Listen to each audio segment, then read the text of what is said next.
자, 오늘은 주기도문 7번째 아빠의 뜻이 이루어지도록 라는 제목으로 함께 말씀 나누도록 하겠습니다. 케빈 드영이라는 분이 왜 우리는 하나님의 인도를 바르게 받아야 하는가 라는 책을 썼는데, 자, 여기 아주 재미있는 이야기가 있습니다.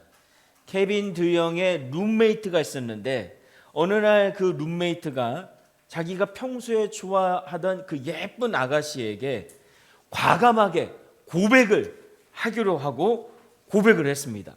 이 룸메이트는 그녀가 자신의 이 애정 고백에 대해서 받아줄 것이라고 확신을 했던 것 같아요.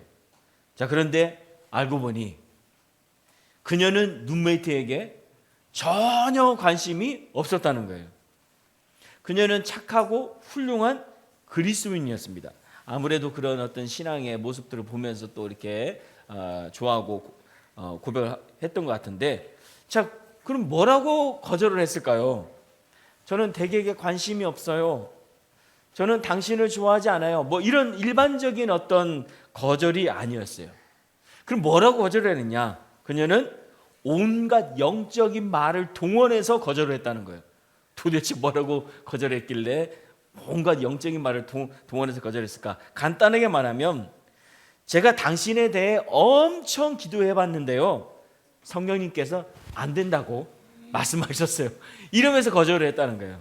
그러니까 이 룸메이트가 너무 혼란스러워하면서 안 된다고요? 라고 반문을 했습니다. 그러자 그녀가 다시 네, 절대 안 된대요. 누가? 성령님께서.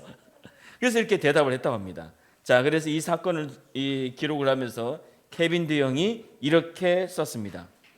불쌍한 친구.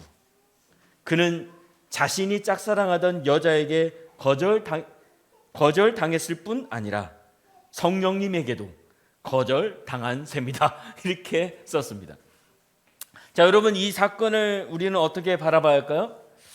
이 여성이 정말로 성령님의 음성을 들었는지 안 들었는지 우리는 알 수가 없어요. 근데 한 가지 확실한 것은 무엇이냐? 이 남성을 놓고 기도를 했다는 거죠. 이 남성을 놓고 하나님의 뜻을 구하는 기도를 했을 거라는 거죠. 그래서 엄청 기도했다고 했잖아요.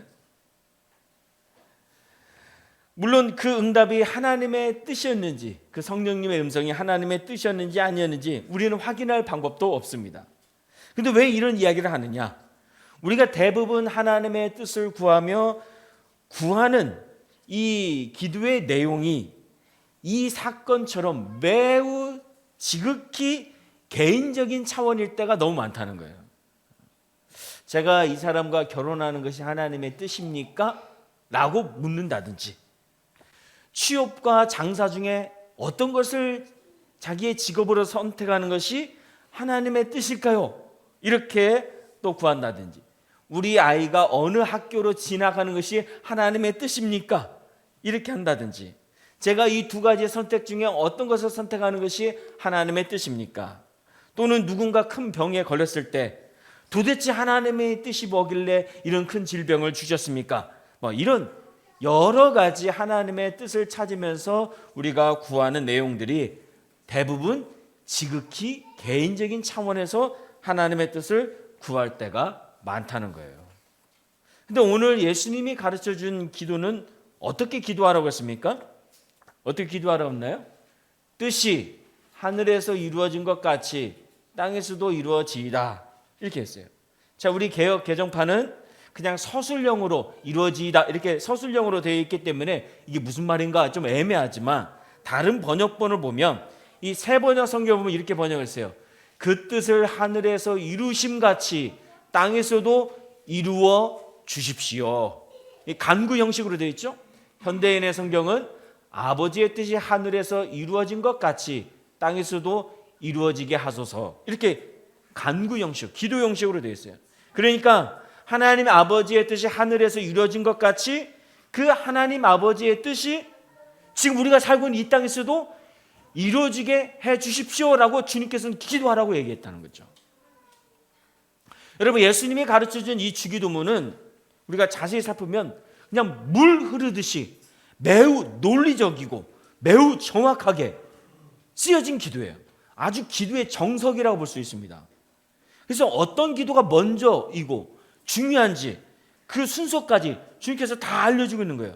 우리가 첫 번째로 간구하라고 했던 내용이 뭐였습니까? 하나님 아버지의 이름이 거룩히 여김을 받도록 기도하라고 했잖아요. 자, 그러면 여러분, 하나님 아버지의 이름이 거룩히 여김을 받기 위해서는 무엇이 필요하느냐? 하나님 아버지의 나라가 이 땅에 임해야 돼요. 그래서 죄와 사탄의 권세가 물러가고 하나님의 통치와 다스림이 이 땅에 가득해야 돼요. 그러면 그 하나님의 통치와 다스림을 경험한 사람들이 하나님의 이름을 거룩히 여기며 높이게 되는 거죠. 그래서 하나님의 나라가 이 땅에 임하도록 기도하라고 했어요.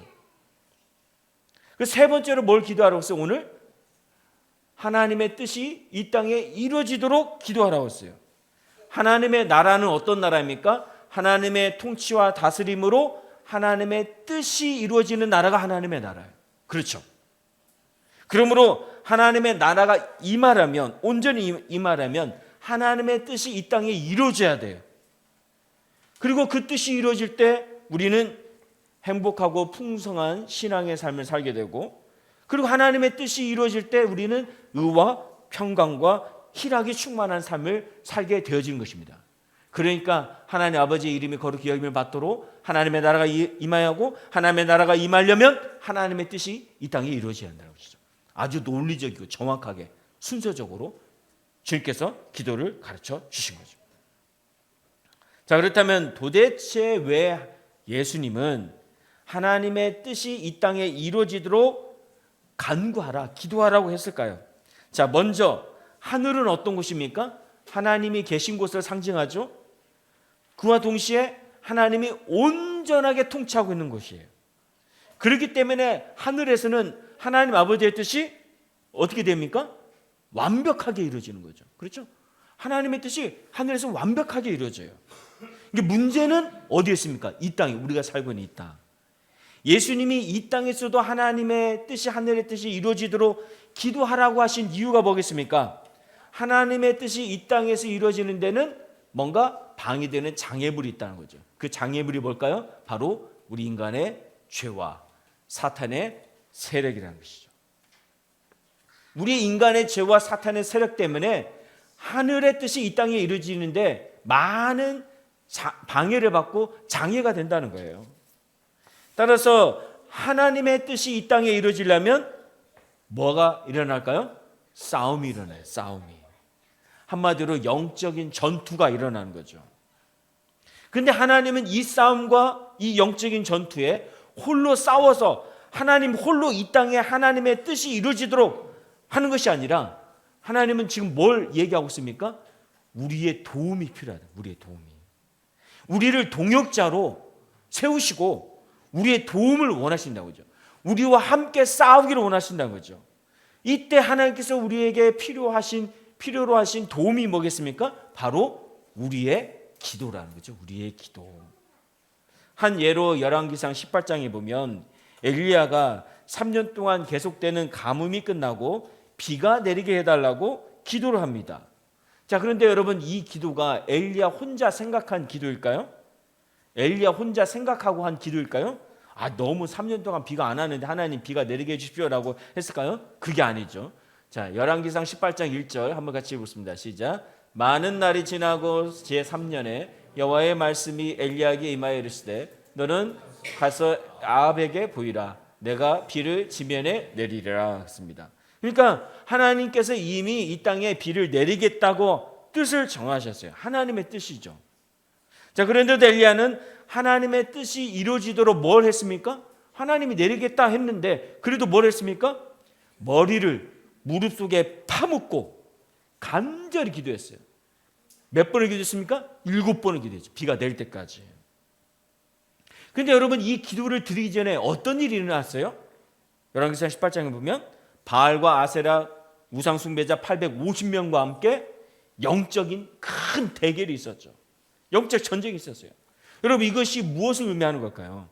하나님의 뜻이 이 땅에 이루어지는 것이 그냥 하나님이 결정했으니까 손쉽게 일어나는 것이 아니라 뭐가 있다고요? 방해가 있고 싸움이 있다는 거죠. 이 땅에 죄악과 사단의 세력이 방해가 있기 때문에 그것을 이기고 넘어서는 과정이 꼭 필요했다는 거예요.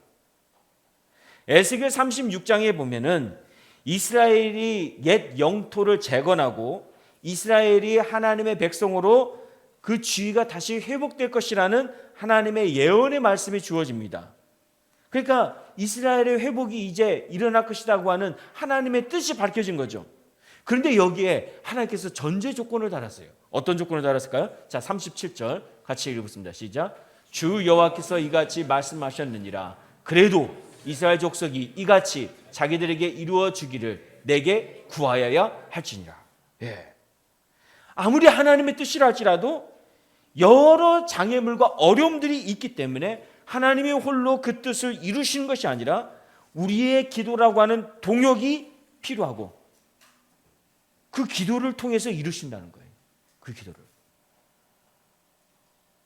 예수님은 유일하게 하늘의 하나님 아버지의 뜻을 정확하게 알고 이 땅에서 그 뜻을 다 이루신 분이십니다. 예수님은 자신이 이 땅에 오신 목적이 뭐라고 말씀하셨을까요? 자, 요한복음 6장 38절. 자, 한번 크게 읽어보도록 하겠습니다. 시작. 내가 하늘에서 내려온 것은 내 뜻을 행하려 함이 아니요 나를 보내신 이의 뜻을 행하려 함이니라 했습니다. 예. 예수님 이 땅에 오신 이유가 뭐라고요? 예수님 자기의 뜻을 이루는 것이 아니라 하나님 아버지의 뜻을 이루려고 오셨다는 거예요.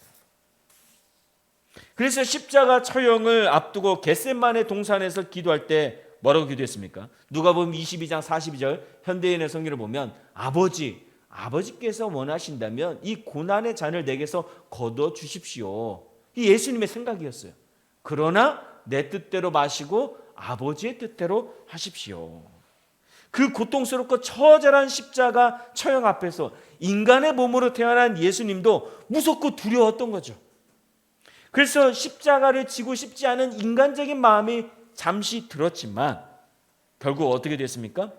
아버지의 뜻대로 되기를 기도했어요. 아버지의 뜻대로. 그러니까 예수님마저도 기도라고 하는 통로를 통해 하나님의 뜻을 이루는데 지금 동역하고 있는 거잖아요. 예수님 솔직히 뭘 기도할 필요가 뭐가 있습니까? 그럼에도 불구하고 하나님 아버지의 뜻을 이루기 위해서 기도라고 하는 통로를 통해서 하나님과 동역하고 있는 것을 우리가 알 수가 있습니다. 그래서 오늘 예수님께서 우리에게 기도를 가르쳐 주시면서 우리 모두가 그 하나님 아버지 하늘의 뜻이 이 땅에 이루어지도록 기도를 해야 한다는 거죠. 기도를 해야 한다. 감기 걸려가지고 졸리신가 봐. 자, 그럼에도 불구하고 우리는 어디에서 하나님의 뜻을 많이 찾습니까? 매우 지극히 개인적인 문제에서 하나님의 뜻을 찾는다는 거죠. 하나님의 뜻. 그리고 내 뜻이 하나님의 뜻과 일치하기를 소망하면서 기도한다는 거죠. 그러니까 하나님의 뜻을 매우 제한적이고 협소한 영역 안에서만 구하고 기도하고 있다는 거예요. 심지어 우리는 이 말씀의 의미조차도 지극히 개인적인 영역으로 축소할 때가 있습니다. 요한일서 5장 14절 같이 한번 읽어볼까요? 시작. 그를 향하여 우리가 가진 바 담대함이 이것이니 그의 뜻대로 무엇을 구하면 들으심이라 했습니다. 그러니까 이 말씀을 자기의 어떤 개인적인 소원이나 어떤 문제에 적용을 해서 내가 요구한 대로 응답을 받으려고 한다면 하나님의 뜻대로 기도해야 한다라고 아주 개인적인 어떤 문제에만 적용해서 기도할 때가 있어요. 그러니까 내가 하나님의 뜻대로 기도하면 나 응답 받을 수 있어. 그래서 자기의 문제에서만 적용을 해서 기도를 한다는 거죠. 그러니까 기도가 너무 자기 중심적이죠. 우리의 기도가. 그러나 하나님의 뜻은 절대로 우리 개인적인 것에 국한되어 있지 않습니다. 하나님 아버지의 뜻은 우리 개인의 문제를 넘어서서 더 크고 더 넓고 더 높고 더 광대하다는 거죠. 그게 하나님 아버지가 갖고 있는 그 하늘의 뜻이에요. 근데 우리는 너무 내 개인적인 문제, 내 주변의 문제에서만 하나님의 뜻을 찾고 있다는 거죠. 그래서 예수님은 하늘의 뜻이 이 땅에 이루어지도록 기도하라고 하는 거예요. 그러면 우리가 이 개인적인 차원을 벗어나서 더 크고 더 높고 더 넓고 광대한 하나님의 뜻을 위해서 기도하려면 무엇이 필요할까요? 하나님의 뜻을 아는 것이 필요하겠죠. 그렇죠? 하나님의 뜻을 아는 데 집중을 해야 하잖아요. 근데 많은 신앙인들이 하나님 아버지의 뜻을 알기가 어렵다고 얘기를 해요. 정말로 하나님 아버지의 뜻을 알기가 어려울까요? 자, 앤드류 머레이가 이렇게 말했습니다. 하나님의 자녀들이 범하는 가장 큰 잘못은 하나님의 뜻을 알 수 없다고 생각하는 것이다. 설령 그의 뜻을 알 수 있다고 생각해도 충분한 시간을 내어서 그 뜻을 발견하는 수고를 하지 않는 것이다 했습니다. 무슨 말입니까? 많은 신앙인들이 하나님의 뜻을 알기가 어렵다고 너무 단정적으로 생각하면서 그 뜻을 구하지 않아요. 찾지를 않아요. 그리고 그 뜻을 알려고 찾는다 할지라도 많은 시간과 노력을 투자하지 않는다는 거죠. 여러분, 왜 알기 어렵다고 생각할까요? 아까 얘기했잖아요. 지극히 개인적이고 자기 중심적인 일에서만 하나님 아버지의 뜻을 찾기 때문이죠.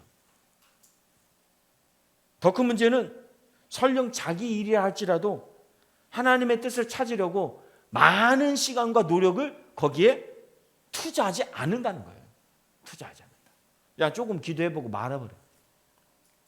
그러나 성경은 분명하게 우리에게 말합니다. 로마서 12장 2절 말씀. 자, 크게 읽어보겠습니다. 시작. 너희는 이 세대를 본받지 말고 오직 마음을 새롭게 함으로 변화를 받아 하나님의 선하시고 기뻐하시고 온전한 뜻이 무엇인지 분별하도록 하라 했습니다. 이 세대가 뭡니까? 바로 이 세상, 죄악된 세상을 말하고 있습니다. 근데 우리는 자꾸 죄악된 세상 일에서 하나님 아버지의 뜻을 찾으려고 해요. 그러나 성경은 죄악된 이 세상을 본받지 말고 이 세상을 추구하지 말고 새롭게 변화를 받아서 하나님의 선하시고 기뻐하시고 온전한 뜻이 무엇인지 분별하고 그 뜻을 찾으라고 얘기하고 있잖아요. 그리고 그 뜻이 이루어지도록, 이 땅에 이루어지도록 기도하라고 했는 거죠. 근데 우리는 관심은 항상 내 개인적인 문제, 이 세상의 문제에만 갖고 있다는 거죠. 하나님 아버지의 뜻이 무엇인지 관심을 갖지를 않아요. 그리고 그 뜻이 이 땅에 이루어지는 데서 별로 관심을 갖지 않는다는 거죠. 기도하지 않는다는 거예요. 자, 그러면 하나님 아버지의 뜻은 무엇일까? 하나님의 뜻은 이런 의미를 갖고 있습니다. 하나님의 뜻은 하나님께서 갖고 계시는 어떤 목적과 계획입니다. 하나님의 갖고 계시는 어떤 목적과 계획, 여러분 우리가 어떻게 알 수 있을까요? 성경을 깊이 연구하면 연구할수록 그 뜻을 알 수가 있어요. 성경을 안 보고 자꾸 하나님의 뜻이 무엇입니까? 생각하고 기도만 한다면 절대로 알 수가 없어요. 알지 못하는 것은 물론 분별할 수가 없습니다. 절대로. 성경은, 우리가 성경을 자세히 보면 하나님의 뜻에 대해서 두 가지 차원으로 이야기를 했습니다. 제가 예전에 설교를 했어요. 기억이 안 날 거예요, 분명히. 자, 두 가지 차원. 첫 번째는 뭐냐? 바로 분례. 이게 뭐냐? 하나님의 주권적이고 절대적인 뜻이에요. 이게 무슨 말이냐? 하나님이 정해놓으신 거, 그냥 분명하게 정해놓으신 하나님의 뜻이에요. 분명하게 정해놓으신 하나님의 뜻이기 때문에 어느 누구도 거스를 수 없어요. 불가항적인 뜻이에요. 절대 바꾸지 않는 하나님의 뜻입니다. 그러면 성경에서 말하는 어느 누구도 거스를 수 없는 주권적이고 절대적인 불가항적인 뜻이, 하나님의 뜻이 뭘까? 자, 요한복음 6장 39절 40절 한번 같이 읽겠습니다. 시작. 나를 보내신 이의 뜻은 내게 주신 자 중에 내가 하나도 잃어버리지 아니하고 마지막 날에 다시 살리는 이것이니라. 내 아버지의 뜻은 아들을 보고 믿는 자마다 영생을 얻는 이것이니 마지막 날에 내가 이를 다시 살리리라 하시니라. 그러니까 분례는 예수 그리스도의 십자가를 통한 우리 인간의 구원이에요. 그리고 그 십자가와 그 주님의 부활에, 그리고 주님의 재림하심을 통해서 이 인간의 모든 죄와 악과 사단을 분명하게 심판하시겠다는, 이것이 바로 분례예요. 하나님이 절대로 바꾸지 않으시고 하나님이 주권적으로 어느 누구도 걸 수 없는 하나님의 불가항적인 뜻이에요. 인간도 막을 수 없고 이 세상의 임금 사탄도 막을 수 없어요. 누구도 거슬 수 없어요. 그러면 우리가 하나님 아버지의 뜻이 고민될 때 가장 첫 번째로 뭘 생각해야 돼요? 분례. 하나님의 구속사, 하나님의 그 구원의 역사, 구원의 계획의 관점으로 접근하는 거죠. 가장 첫 번째로. 하나님의 뜻이 무엇입니까? 바로 우리 인간을 구원하시기 위해 예수 그리스도를 보내신 그 하나님의 구원의 계획과 목적의 관점으로 보아야 하는 거예요. 첫 번째로. 가장 먼저. 여러분이 대통령을 위해서 기도한다고 할 때 누가 대통령이 되든지 가장 먼저 어떤 기도를 해야 할까요? 국민을 잘 다스리게 해주십시오. 정치를 잘하게 해주십시오. 그래서 모든 국민들이 행복하게 해주십시오. 이 기도이겠습니까? 아니에요. 그보다 먼저, 가장 먼저 하나님 이 영혼이 구원받게 해주십시오. 하나님을 온전히 믿고 예수 그리스도를 온전히 믿고 회개하여 구원받게 해주십시오. 이게 가장 첫 번째 기도가 돼야 돼요. 어떻게 하나님의 자녀가 되지도 않고 하나님의 뜻대로 이 세상을 다스릴 수 있겠습니까? 그거 불가능한 거잖아요. 안 그렇습니까? 그런 기도 하십니까? 기도 안 하죠. 왜? 여러분의 생각이 온통 세속적인 가치관에 찌들어 있기 때문에. 뉴스가 말하는 대로, 세상이 말하는 대로, 내가 지지하고 추구하는 정당이 말하는 대로 그 말만 듣고 있기 때문에 안 하는 거잖아요. 그 영혼이 구원받도록 기도해야 돼요. 하나님의 온전한 자녀가 되어야 하나님의 뜻대로 살아갈 수 있고 하나님의 통치와 다스림을 받을 수 있는 여지가 생기는 거예요. 여러분의 가족과 부모와 자녀를 위해서 기도할 때도 하나님의 변하지 않는 주권적이고 절대적인 뜻이 무엇인지 먼저 생각하고 기도하는 거죠. 하는 일이 잘 되고 잘 사는 거, 건강하고 병에서 낫는 거, 이것이 아니에요. 이것이 먼저 아니에요. 하나님, 우리 부모의 영혼이 온전한 구원을 받기를 원합니다. 우리의 자녀가 진정한 하나님의 구원받은 자녀가 되기를 원합니다. 그래서 온전한 구원을 받고 하나님의 통치와 다스림을 받고 하나님을 진심으로 예배하는 예배자가 되기를 원합니다. 이 기도가 첫 번째 기도가 돼야 하는 거죠. 이게 하나님의 뜻대로 기도하는 거예요. 이게 하나님 아버지의 뜻입니다. 하늘의 뜻입니다. 그 하늘의 뜻이 이 땅에 이루어지는 거예요. 두 번째 하나님의 뜻으로 쓰여진 단어는 뭐냐? 바로 델레마입니다. 델레마는 뭐냐? 하나님의 허용적인 뜻이에요. 쉽게 말해서 이건 하나님의 뜻인데 네가 이 뜻을 받아들일 수도 있고 안 받아들일 수 있다라는 거죠. 하나님께서 안 받아들인다고 해서 그 사람을 정죄하고 그 사람을 심판하고 그런 것이 아니에요. 이 델레마는 내가 의지를 가지고 내가 순종의 여부에 따라서 그 뜻이 이루어지기도 하고 이루어지지 않는 거예요. 데살로니가전서 5장 16절에서 18절 말씀입니다. 한번 같이 읽습니다. 시작. 항상 기뻐하라. 쉬지 말고 기도하라. 범사에 감사하라. 이것이 그리스도 예수 안에서 너희를 향하신 하나님의 뜻이니라. 여기에 뜻이라는 단어가 바로 델레마입니다. 그러면 왜 우리가 그 뜻대로 행해도 되고 안 해도 되고 그런 것인데 왜 이런 뜻을 주셨을까? 이것이 바로 하나님의 뜻대로 행했을 때 우리에게 너무 유익하기 때문에. 항상 기뻐하고 쉬지 말고 기도하고 범사에 감사하는 것이 우리의 신앙과 우리의 삶에 너무 유익하기 때문에 주신 하나님의 뜻이에요. 그렇지만 우리가 어떻게 하느냐에 따라서 그 하나님의 뜻이 이루어지기도 하고 이루어지지 않기도 하는 거예요. 분례는 하나님이 정하신 뜻이기 때문에 우리가 그 뜻을 순종하든 안 하든 하나님은 이루시는 것입니다. 근데 델레마는 우리의 순종의 여부에 따라 이루어지기도 하고 이루어지지 않는 거예요. 쉬지 말고 기도하라고 했음에도 불구하고 내가 기도하지 않으면 하나님의 뜻이 이루어지지 않는 것이죠. 그렇죠? 반대로 내가 아무리 힘들고 너무 슬프고 고통스럽다 할지라도 내가 하나님의 뜻대로 기뻐해야지. 내가 하나님의 뜻대로 범사로 감사해야지. 그렇게 결단하고 순종하면 하나님의 뜻이 내 삶에 이루어지는 거예요. 그리고 그렇게 했을 때 하나님께서 주시는 놀라운 유익들이 있는 것이죠. 자, 그렇다면 여러분, 우리는 블레와 딜레마 중에 어디에 더 우선순위를 두고 어디에 더 집중하고 초점을 해야 할까요? 바로 블레죠. 우리 인간을 죄에서 구원하는 그 하나님의 구원의 계획과 목적에 우리는 더 집중을 해야죠.